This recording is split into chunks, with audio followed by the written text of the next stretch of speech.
வணக்கம். வசியின் வாசிப்புகளில் கம்பராமாயணம் யுத்தகாண்டம் பகுதியில் நாகபாச படலத்தின் 3ஆம் பாகம். அரக்கர்கள் பல பல கொடிய ஆயுதங்களினால் வானரர்களை தாக்கினார்கள். வானரர்களோ மலைகளாலும் கற்களாலும் மரங்களாலும் அரக்கர்களை தாக்கினார்கள். அப்படியாக அரக்கர்களும் வானரர்களும் கொடுமையாக தாக்கி போர் செய்தார்கள்.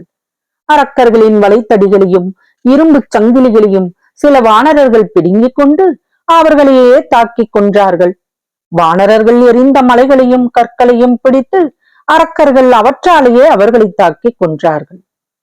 பல வானரர்கள் அரக்கர்களின் கைகளை இறுகப் பிடித்தும் அவர்களது பெரிய தோள்களை பேர்த்து ஒடித்தும் கால்களினால் விசை கொண்டு உதைத்து தள்ளியும் கழுத்து ஒடியும்படி பற்களால் கடித்தும் கைகளால் எடுத்து தரையில் மோதியும் கால்களால் தரையில் போட்டு மிதித்தும் அரக்கர்களை கொன்று ஆரவாரம் செய்தார்கள். அதே போல பல அரக்கர்கள் வாள்களால் வானரர்களின் கால்களை வெட்டியும் தலையை அறுத்து தள்ளியும் தோள்களை துணித்து வேறாக்கியும் உடம்புகளை கூறு போட்டும் வானரர்களை கொன்று மகிழ்ச்சியால் மனம் பொங்கினார்கள். ஜாம்பவானை தலைவனாக கொண்ட கரடிகள் பகையரக்கர்களின் யானைகளை சின்ன ஆபின்னப்படுத்தின. யானைகளின் மத்தகங்களை ஒடித்தன, தலையை பிளந்தன, வெளிப்பட்டு தோன்றிய மூளையை உண்டு பசியாறின. அவ்வாறு போர்க்களத்தில் அரக்கர்களுக்கும் வானரர்களுக்கும் இதுவரை யாருமே கண்டிருக்க முடியாத மாபெரும் போர் நடந்து கொண்டிருந்தது. அப்போது இறந்த வீரர்களின் பிணக்குவியல்களில் இருந்து இரத்த வெள்ளங்கள் பெருக்கெடுத்து துண்டுபட்ட உடல் துண்டங்களை சுமந்து கொண்டு அலைகளை உடையனவாய் ஓடி கடலில் சேர்த்தன. இளைய பெருமாளுடன் கலந்து அவருக்கு துணையாக போர் செய்ய வந்த அனுமன் அரக்கர் கூட்டத்திலே புகுந்து மலையெனத் தெரிந்தான். அவன் கையில் அகப்பட்ட ராட்சசர்கள் மாண்டார்கள். குதிரைகளும் யானைகளும் தேர்களும் கதாயுதங்களும் வாட்படைகளும் சூலங்களும் விற்களும் அம்புகளும் வேலாயுதங்களும் அழிந்தன. அங்கதனும் அரக்கச் சேனையில் புகுந்து துவம்சம் செய்தான். வானத்தில் வந்து நின்ற யுத்தத்தை பார்த்து கொண்டிருந்த தேவரிஷிகள் முன்பு நடந்த தேவாசுர யுத்தம் இந்த யுத்தத்தின் முன்னே எம்மாத்திரம் என்று கூறினார்கள். கொஞ்சம் கொஞ்சமாக முன்னேறி வந்த அரக்க சேனை வானர சேனையை கடுமையாக தாக்கிற்று. அந்த தாக்குதலுக்கு பதில் சொல்ல முடியாமல் வானர சேனை புறமுதுகிட்டு ஓடிற்று. அது கண்ட வானர சேனாதிபதிகள் அஞ்சி ஓடுகின்ற வானரர்களை தடுத்து நிறுத்தி பகை அரக்கர்களை வலிமையோடு தாக்கினார்கள். ஆயினும் அரக்கர்கள் அஞ்சவில்லை. மாறாக அவர்கள் மிக்க துணிவும் ஆவேசமும் கொண்டு மீண்டும் வானரர்களை தாக்கிக் கொன்றார்கள். அவ்வாறு பல வானரர்கள் அழிந்தார்கள். தங்கள் சேனை மிக குறைந்து போனதைக் கண்ட எஞ்சி நின்ற வானரர்கள் அதனால் அஞ்சு ஓட்டம் எடுத்தார்கள். மீண்டும் வானரத் தலைவர்கள் அஞ்சு ஓடியவர்களை தடுத்து நிறுத்தி அவர்களையும் போர் செய்யுமாறு உற்சாகமூட்டினார்கள். வானர சேனாதிபதியான நீலன் அப்போது சூலத்தையும் மழுவையும் ஏந்திய அழித்தற் கடவுளான ருத்ரமூர்த்தியைப் போல தான் திரும்பிய திசையெல்லாம் கண்ட அரக்கர்களையெல்லாம் கொன்று குவித்துக் கொண்டே இருந்தான். அத்தொழிலில் அவன் கை சிறிதும் சலிக்கவில்லை. அதே போல குமுதனும் இடவனும் ஜாம்பவானும் பனசனும் மைந்தனும் துவிதனும் கவையனும் கேசரியும் போர் செய்து அரக்கர்களின் வலிமையை போக்கி அவர்களின் படைவளத்தை குறைத்தார்கள்.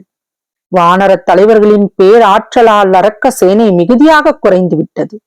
அது கண்டு முன்பு தோற்றோடிய வானரர்களும் மீண்டும் வந்து அவர்களுடன் சேர்ந்து போர் செய்ய தொடங்கினார்கள். அதனால் மேலும் அரக்க சேனை நிலை தளர்ந்தது. அந்த நிலையை இந்திரஜித்து கண்கூடாக கண்டான். உடனே ஆத்திரம் நெஞ்சிலே கொந்தளிக்க தீப்பொறிகள் கண்களில் இருந்து வெளிக்கிளம்ப மிக உக்கரத்தோடு வானர சேனையில் புகுந்து தன்னந்தனியாக போரிடத் தொடங்கினான். இந்திரஜித் போர் செய்ய தொடங்கி நெடுந்தூரம் பரவி பரந்த திசைகளும் மலைகளும் செவிவிட்டு அழியுமாறு வில்லில் நானொலி எழுப்பி கடல் சூழ்ந்த உலகம் முழுவதையும் அப்பேரொலியால் நடுங்கச் செய்தான். அவன் தனது சாரதிக்கு பகையர் சேனையின் நடுவே நெடுந்தூரம் விரைந்து செல்வாயாக என்று கட்டளையிட்டான். அப்படியே சாரதியும் தேரை செலுத்திக் கொண்டு சென்றான். தேரில் இருந்து கொண்டே இந்திரஜித் அங்கதன் முதலான வானரர்கள் மனம் மழுங்கவும் தேவர்கள் அச்சம் அடையவும் இடி வெட்கம் அடையவும் வெள்ளி நிறமான பற்களில் இருந்து வெளிப்படுகின்ற கொடிய நஞ்சை கக்கிக் கொண்டு வருகின்ற சங்கபாலன், குளிகன் முதலிய கொடிய பாம்புகள் என்று கூறும்படி கொடிய அம்புகளை உக்கிரமான கோபத்துடன் மிக பலவாக விரைவாக தொடுத்து விட்டான். வானர வீரர்கள் இந்திரஜித்தின் போரை கண்டு அஞ்சவில்லை.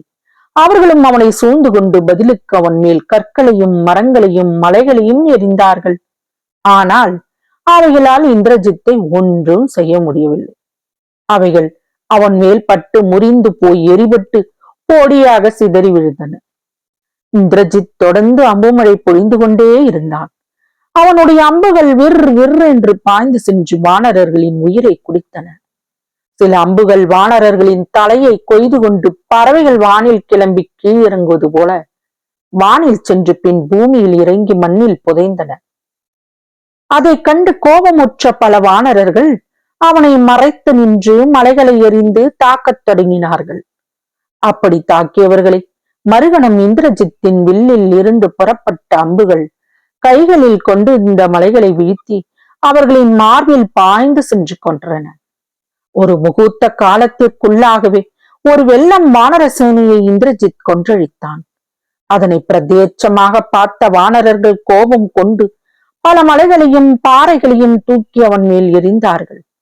அவனோ அதனை சிறிதும் பொருட்படுத்தாமல் அவர்களின் மேல் அம்புகளை பிரயோகித்தான். அவ்வம்புகள் சென்ற திசைகளில் எல்லாம் இருந்த வானரர்கள் கை வேறாகவும் கால் வேறாகவும் தலை வேறாகவும் வால் வேறாகவும் செய்து கொன்றன. ஆயினும் வானரர்கள் சளைக்கவில்லை. மேன்மேலும் அவன் மேல் தாம் எடுத்த மலைகளோடும் மரங்களோடும் பாறைகளோடும் ஒரு சேர முட்டி மோதி விழுந்தார்கள். அப்படி விழுந்தவர்களையும் இந்திரஜித் தனது அம்புகளுக்கு இரையாக்கினான். மேலும் அவன் தொடுத்த அம்புகள் சென்ற திசையையும் நிகழ்த்திய செயலையும் தேவர்கள் கண்டாரில்லை. அத்தனை வேகமாக அந்த அம்புகள் செயலாற்றின. மற்றும் அவர்கள் இந்திரஜித் எழுப்பும் நானொலியை தவிர வேறு ஓசையையும் கேட்டாரில்லை. பலவாக வானரர்கள் இறந்தொழிந்ததைக் கண்ட மற்ற வானரர்கள் உடல் நடுங்கி ஓடினார்கள். அக்காட்சியைக் கண்டு தேவர்கள் கண் கலங்கினார்கள், மனம் மாய்ந்தார்கள். தொடரும். வசியின் வாசிப்புகளை சப்ஸ்கிரைப் பண்ணுங்க, லைக் பண்ணுங்க, ஷேர் பண்ணுங்க. உங்க கருத்துக்களை கமெண்ட்ல பதிவு பண்ணுங்க. உங்க நண்பர்களுக்கெல்லாம் சொல்லுங்க. நன்றி.